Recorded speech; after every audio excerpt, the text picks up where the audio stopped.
strongly about giving back in a variety of areas and helping situations where folks are either disadvantaged, dealing with environmental issues, dealing with areas in terms of early childhood education, and a variety of things we think are important.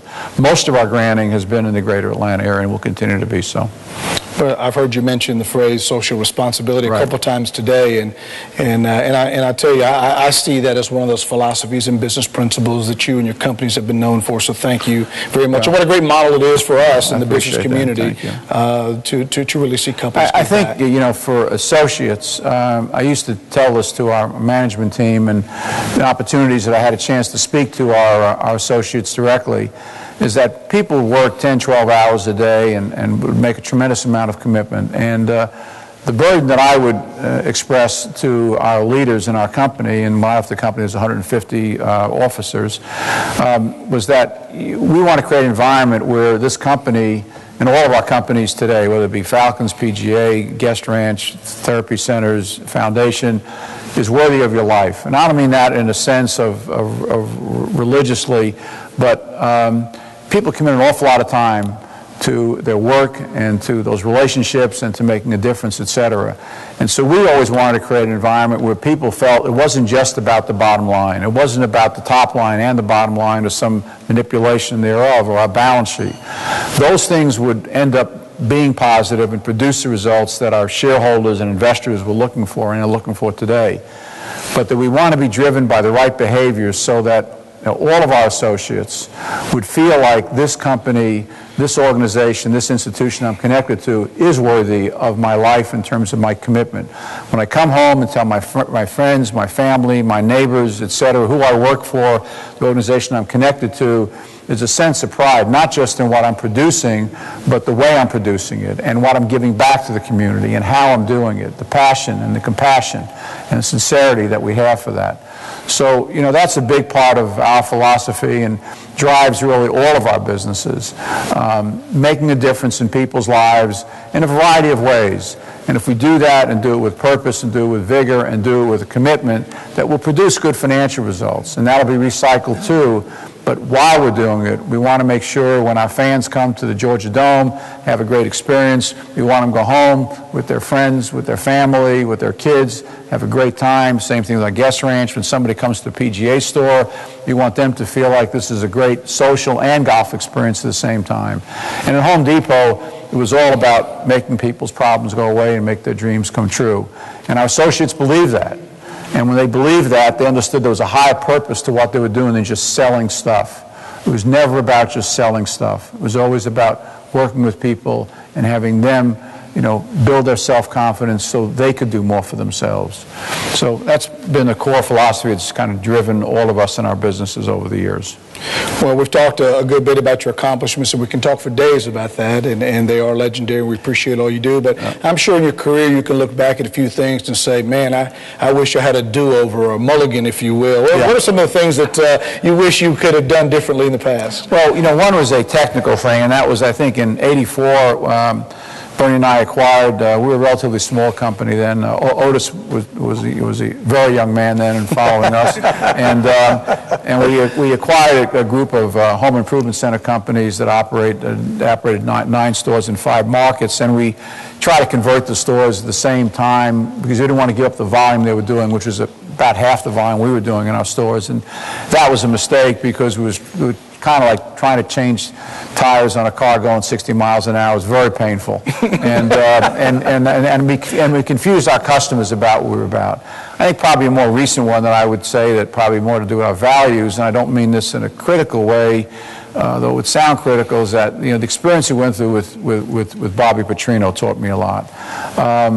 Coach Petrino has been a very successful college coach and is again a very successful college coach, but just wasn't ready to coach at the NFL level for a whole variety of reasons. But the point is that, you know, we went through that experience, and I kind of let our football folks kind of drive that decision, and there wasn't enough focus on character and ethics and behavior and trust and those things. And my partner Bernie never sends out emails to anybody. I mean, never. I'm not sure he can turn his computer on, literally. If Bernie was here, he would probably tell you that as well. But he sent me an email after he went through the whole Petrino fiasco, and he said, I just want to remind you as you go through this hiring process that, you know, focus on the things that built our company. And so that's what I did. I focused my interviews, my time with all the candidates we spoke with, both with our general manager, Thomas Dimitroff, and who spoke at this group last year, and Coach Smith, who we ended up hiring, on character, integrity, trust, etc. But the football folks focused on, you know, the X's and O's, etc. And the two of them, coupled with Rich McKay, our team president, who I believe has spoken to this group as well, we have the best leadership group in the National Football League. Our coach and general manager the last 2 out of 3 years have been named Executive and Coach of the Year by Sporting News. First time in the history of the National Football League that has ever happened. That's wonderful. So, you know, I'm blessed because I've surrounded myself with really good people. I'm blessed that they stay. They're committed in all of our businesses. And in all of your businesses and all of your relationships, you know it's not about, you know, you. It's always about them. It's always about your associates. It's always about the leaders. It's always about the people that you're serving, whether you're in the manufacturing business, whether you're in the patient business, you're running a hospital, whatever business you're in, it's always about them. It's never about us. And that's been an important part of our focus, and our leadership team focuses that way. We talked a little bit about lunch, about how times have changed and how fast times are changing. Right. If you had to start Home Depot over today, do you think it would be easier to start Home Depot, or would it be more difficult given today's climate? I think it'd be a lot more difficult. I think, you know, the environment, not only the economy, I mean, that obviously creates its own set of challenges. But I think, you know, the way we were able to grow the company, I think just the environment in America was more supportive of that kind of growth program that we had. Having said that, I think the same principles would work today, and they do work. I had dinner last night with the CEO of Dick's Sporting Goods. I don't own shares in the company. In fact, we compete in the golf environment together. But, you know, was talking about where his company was, et cetera, et cetera. And I said, you know, in many ways, they're back where we were back, you know, in the 80s. I mean, they have a controlling position in the sporting goods business, and they're rolling across their competition. But it was amazing at dinner. It was like two retailers talking about the same things, even though we were, you know, we were in home improvement, they're in sporting goods, et cetera. I mean, it was a very similar kind of conversation. So I think the same principles, great customer service, overwhelming assortments, great prices, value, again, to what the attorneys said earlier, really offering value, which I think today is more important than it's ever been before, because folks are remembering the recession. You know, my mother, God bless her, is still alive, 96 years old. I mean, you know, she remembers the Depression. I mean, she remembers what people went through and how it scarred people, and they changed their buying habits and their living habits as a result of it. And I think this recession, well, not a depression, but this recession and this period we're going through, I think has made a permanent change in the way people are thinking about how they're living, which I think is good. Thinking about value, which I think is good, and making sure that they're not living over their head and living within their means, which I think is healthy, whether you're an individual, whether you're a company, or whatever. So, very good. Well, I think the most popular question as we were coming in today, and everybody kept telling me, please ask Arthur this question. Two things. Number one, I'd love a little preview of the season of the Atlanta Falcons. And then, of course, the second most popular question was, I think people are trying to round out their fantasy football picks. Right. I understand you're a big fantasy football man yourself, and so they want some suggestions on some picks. I've got a lot of pressure from my two boys at home about fantasy football, and our league is getting ready to get launched, and we have a very competitive house. There's not a member of, I have 6 children, and a very competitive house, so we'll be going at that shortly. But I think the Falcons are in a very good place. This, and Coach Smith has said this a number of times, and he used to use it all. He tries to come up with a different expression every year, but it is a process. It's a work in progress. And I think that the wonderful job that Smitty and Thomas have done together in building this roster over the last 3 years, Otis alluded to it. I mean, we never had back-to-back winning seasons in 44 years that the franchise has been here since 1966. We now have 3 back-to-back winning seasons, 2 out of 3 years in the playoffs. We didn't play well in our playoff game last year. We got our butts kicked good. And my kids remind me, try to make me feel better. Well, we played the Super Bowl champions, Dad. Don't feel badly about it. But that doesn't cut it with me. It doesn't cut it with our coaches either. So, but I appreciate their effort. Try to make me feel a little better. But I think the team has improved. We picked up the free agents that we wanted to. We extended a lot of our free agents, our own players, which is, I think, very important. The success in the NFL, we did an exhaustive study some years ago about the attributes that make an NFL team successful.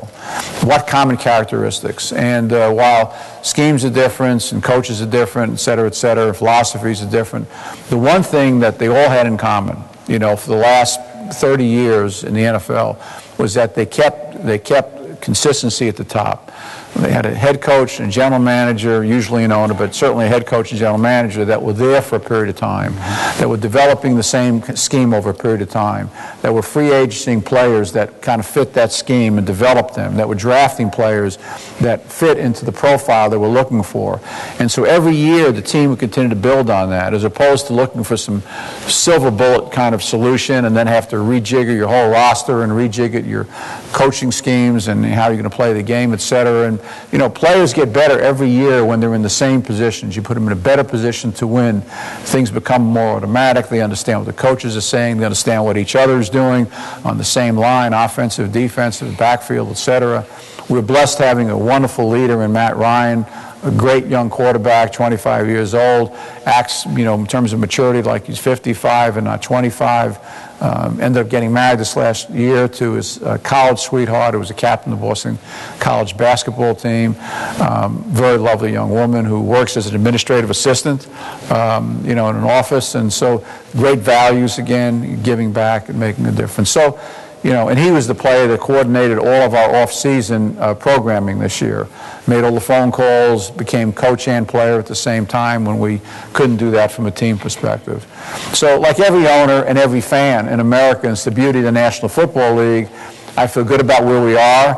I like our roster. I love our leadership. I think our players are ready to play. We've had, pretty much an injury-free preseason so far. We have a third game this coming Saturday night. It'll be a national game in Pittsburgh. We're looking forward to that. And, I wouldn't be, you say, well, the team's 0-2. I've learned as an owner that preseason is not for winning and losing. Preseason is for the coaches and the personnel staff to evaluate talent. We have 90 players right now. We've got to get down to 53 plus 8 on the practice squad in the next couple of weeks. So winning and losing is really secondary to, am I seeing what I want to see, from the first teams certainly, but then from the second and third teams. And as we were talking earlier, one of the gentlemen said there's only probably 10 slots available. In reality, that's probably true. So for the college free agents, for the young folks that are trying to make a roster spot, this is like the Super Bowl to them. So they'll play hard and they'll do what they can, and the vets will do what they can to kind of get through preseason. They're not in love with preseason. They want to get to the starting line, injury-free, ready to play, et cetera. So I like where we are, but we got a tough schedule, and we'll be competing, and hopefully we'll win as many games as we won last year, which would be outstanding. If we don't, it'll be okay as long as we get to the playoffs and do better in the playoffs. So I've reminded our coach and general manager, we have 2 seasons. We have a regular season and a postseason, and they get paid to perform doing well, doing both regular season and postseason as well. So we're in a good place. Well, thank you so much for being here. Thank you for sharing your thoughts and your insights. Yeah. And I couldn't agree. This facility is fabulous. Cobb County's been great to us over many, many years. Sam has been an incredible leader in this community for a zillion years. And it's just an honor being here with everybody today. And thank you for taking your time at lunch today, and for everybody else, being able to be here and speaking.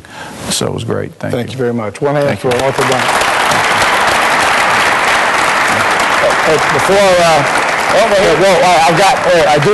I do have a presentation here to make. Oh, okay. I don't have. I wish I could pop a player out of this bag. I can't. Hopefully, it's not Julio Jones, that Alabama guy. No, it's not. It's not Julio Jones, but it is Matt. Oh, I'll take that all day. It's a jersey that's signed by Matt in the back. Oh, wonderful. And it's a team jersey. It's one that he would wear.